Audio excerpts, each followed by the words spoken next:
ఎందుకు దిక్కుమాలిన ప్రాక్టీస్ అంటాడు. నేను నీ ఊళ్ళో కూర్చుంటా అంటాడు. ఇది విద్య నేర్పే విధానం మీరు గమనించండి. ఉపాధ్యాయులు విద్య ఎలా నేర్పాలి అంటే, విద్య నేర్పుతున్నామని వాడు అనుకోకూడదండి, ఆడుకుంటున్నాం అనుకోవాలి, అలా నేర్పాలి. ఈ కావ్యం సరదాగా మధ్య మధ్యలో చెలోక్తులతో ఎలా చెబుతున్నామో దయచేసి ఉపాధ్యాయులు ఎంతమంది వింటున్నారో మీరు పాఠాలు ఇలాగే చెప్పండి. నమస్కారం. జాతి బాగుపడుతుంది. క్లాసులోంచి కుర్రాడు కదలడంటే మనం దెబ్బతిన్నాం అనమాట. వక్త మాట్లాడుతుంటే జనం మధ్యలో వెళ్ళిపోయారంటే ఏంటండి? వెనక ఎప్పుడో ఒక చోట మాట్లాడడానికి వెళ్ళాను నేను. రామాయణం మీద ఉపన్యాసాలు జరుగుతున్నాయి. రెండో రోజు నా ఉపన్యాసం అయోధ్యకాండ మీద. అంతకుముందు బాలకాండ మీద ఒక పెద్ద మనిషి మాట్లాడాడు.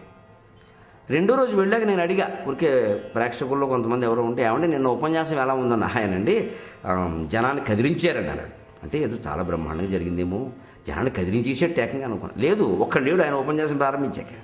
ఉన్నవాళ్ళు వెళ్ళిపోయారు మొత్తం. అది కదిలించడం, సీట్లోంచి కదిలించి